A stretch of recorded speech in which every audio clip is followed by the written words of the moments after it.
बिस्मिल्लाहिर्रहमानिर्रहीम। अस्सलामु अलैकुम नाज़रीन, आप देख रहे हैं डिजिटल दावा नेटवर्क और मैं हूं हम्माद हमीद।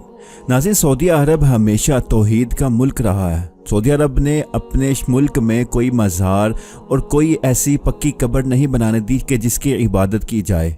वहाँ पर कोई ऐसी चीज़ नहीं जहाँ पर शिर्क हो रहा हो। सऊदी अरब पूरी तरह मुकम्मल तौर पर तौहीद पर कायम एक ममलिकत है और यही हाल उसके सऊदी अरब के सरबराहान का है कि वो जहाँ भी जाते हैं तौहीद का प्रचार करते हैं। शिर्क नाम की कोई चीज़ उनमें नहीं पाई जाती। G20 ममालिक का इजलास भारत में जारी है जिसमें G20 ममालिक के सरबराहान ने शिरकत की और इस G20 में दुनिया के बड़े बड़े ममालिक शामिल हैं और उनके सरबराहान भारत में उस इजलास में शिरकत के लिए पहुंचे हुए हैं।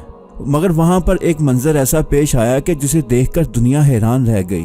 भारत ने मंसूबा बनाया था कि G20 ममालिक के तमाम सरबराहान को महात्मा गांधी के मकबरे पर लेकर जाएगा। महात्मा गांधी के मकबरे पर लेकर जाएंगे, वहां पर जाकर वो हाजिरी देंगे, एहतरामन वहां पर खड़े होंगे। G20 ममालिक के सारे सरबराहान वहां पर गए मगर एक शख्स वहां नहीं गया। उसने जाने से इनकार कर दिया कि मैं वहां पर नहीं जा सकता क्योंकि वो गांधी का राजघाट था, क्योंकि वहां पर जाकर गांधी के मकबरे पर फूल चढ़ाने पड़ने थे, वहां पर एहतरामन खड़ा होना पड़ना था और हो सकता है वहां पर हिंदुआना कोई रस्म भी अदा करनी पड़ जाती।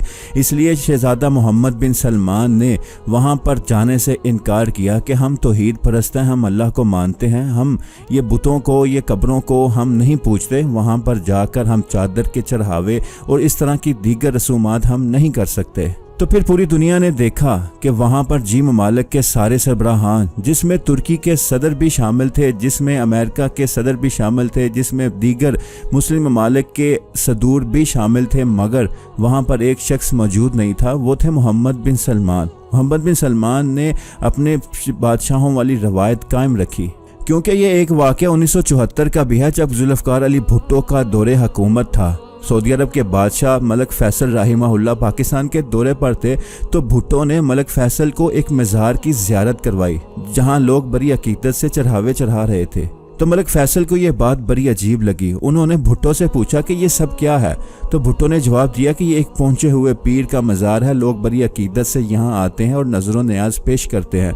तब शाह फैसल ने कहा था कि ये अगर पहुंचे हुए पीर हैं तो सबसे बड़े पीर मोहम्मद सल्लल्लाहु अलैहि वसल्लम की कब्र मुबारक हमारे पास है, तो वहाँ पर हम अगर खुली छुट्टी दे दें, वहाँ लोगों को खुली छूट दे दें, तो वहाँ पर फिर न जाने लोग क्या क्या करेंगे। तो फिर शाह फैसल ने वहाँ पर एक जुमला बोला था कि ऐसा नहीं होना चाहिए, कि एक मुसलमान के लिए तौहीद से बड़ी कोई चीज़ नहीं है। अल्लाह की वहदानियत को वो मानता हो, शिर्क व बिदात से वो दूर रहे, तो इससे बढ़कर दुनिया में और कोई चीज़ नहीं है, क्योंकि दुनिया का हर गुनाह माफ़ हो जाएगा, शिर्क वाला गुनाह अल्लाह नहीं माफ़ करेंगे।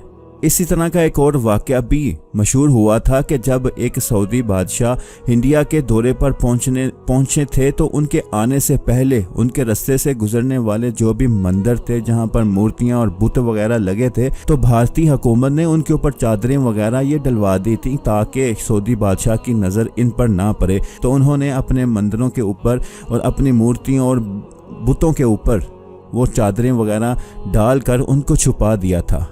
तो नाज़रीन, एक तौहीद परस्त एक मुसलमान हुक्मरान की ये शान होती है कि वो ऐसी तकरीबात में शिरकत से ही गुरेज करे, ऐसी तकरीबात में जाने से ही इनकार कर दे कि हमारा मज़हब इस चीज़ की इजाज़त नहीं देता।